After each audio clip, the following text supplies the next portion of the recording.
question to you is, what do you plan on doing to reduce the size of government? How do you plan on pressuring your elected officials to reduce the size of government when in fact they're not doing it? They're only increasing. What's up guys, welcome back to my channel. It's your girl and if you're so today we are back again with another video from Charlie Kirk. So today Charlie Kirk smashes radical socialist lecturer. Okay, so guys, without further ado, let's get started. So my question to you is, we hear a big game from Turning Point USA and the right on how you want to reduce the size of government, when in fact government under conservative leadership here the past, 8-10 years has not been reduced, and you still talk about increasing it. The wall, farm subsidies, I could go on. So my question to you is, what do you plan on doing to reduce the size of government? How do you plan on pressuring your elected officials to reduce the size of government when in fact they're not doing it? They're only increasing it.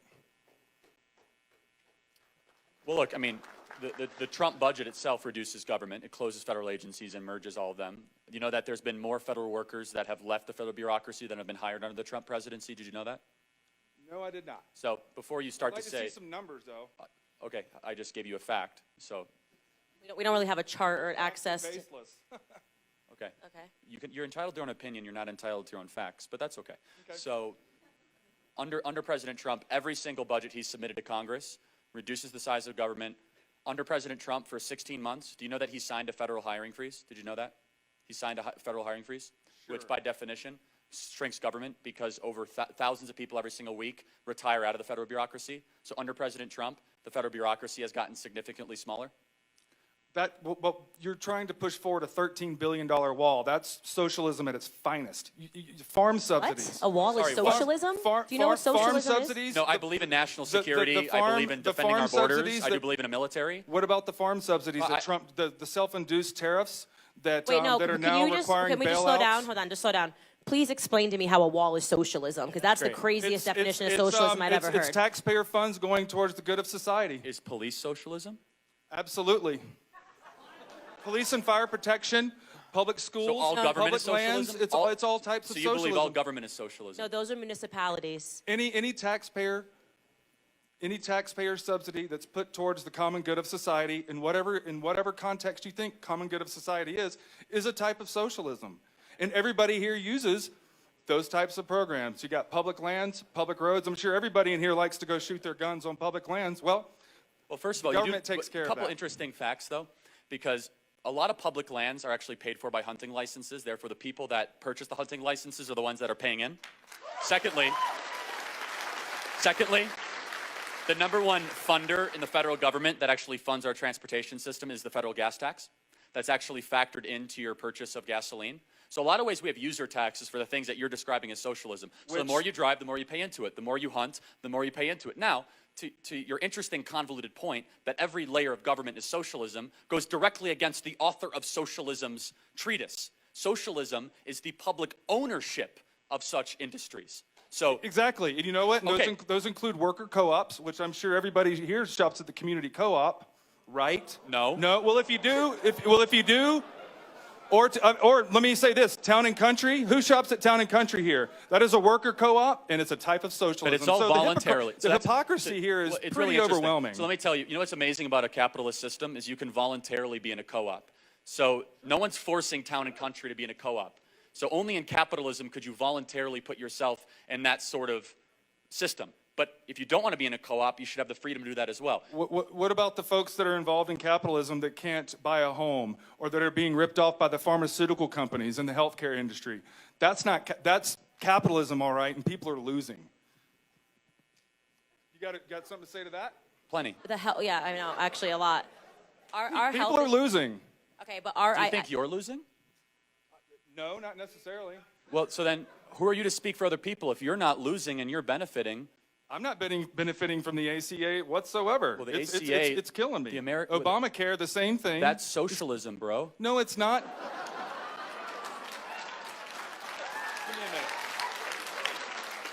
Actually, the ACA is a healthcare exchange where you can go on and buy insurance in the free market. A government-created It's a website. It's a website. Created It's a government by what? website Who where you can go buy different types of health insurance on the free market from private healthcare companies. How many taxes were in Obamacare? 28 new taxes. You still can't buy health insurance across state lines. Hundreds and hundreds of pages of new regulation were part of Obamacare. It was 1,800 pages, and Nancy Pelosi said we have to pass it to find out what was in it. Who's making the profits on healthcare right now? Is it the government or is it private industry? Well, Private industry, yeah, right? Sure. Correct, but not if you're a veteran. You go to the That's Veterans not government Administration. regulated. Well, if you go to the vet, we have forms of socialized health care, and then the worst parts of our society and our culture. Medicare, and it works. Well, how about Medicaid? Medicaid doesn't work, and Medicare is deeply underfunded. Medicare has $60 billion of documented waste every single year, and Medicaid is health care for the poor. There's 62 million people on Medicaid in America right now, and the approval of people on Medicaid is sub 15%. Obamacare expanded Medicaid. It is a form of socialism. It doesn't work. This idea of Medicare for all is really Medicaid for all. It is not better health care for everyone. It's destroy our good health care system and give more free stuff to people for more votes, and then destroy the medical advancements that are inherent in our current system right now. Is our healthcare system broken? Absolutely. It's broken because government picks and chooses winners right now. And the ACA was nothing more than a pseudo-socialist bill that the insurance companies, the hospitals, and the drug companies lobbied for through the guise of trying to benefit people. But it was pseudo-socialism because it was government-created exchanges. 18,000 new IRS agents were hired under Obamacare, hundreds of pages of new regulation, 28 new taxes, including taxes under medical excise tax, the individual mandate tax, which literally forced people to buy health care if they didn't want it in our own generation. Wow. Wow, that was, I mean, a tough one and a good one. You know, I just love how Charlie brought the whole thing into like a simpler form, like the kind of intelligence he added to it at the ending was amazing. And I'm so interested in the healthcare. If healthcare is being funded by government, it should be funded and it should be cheap and accessible to everybody.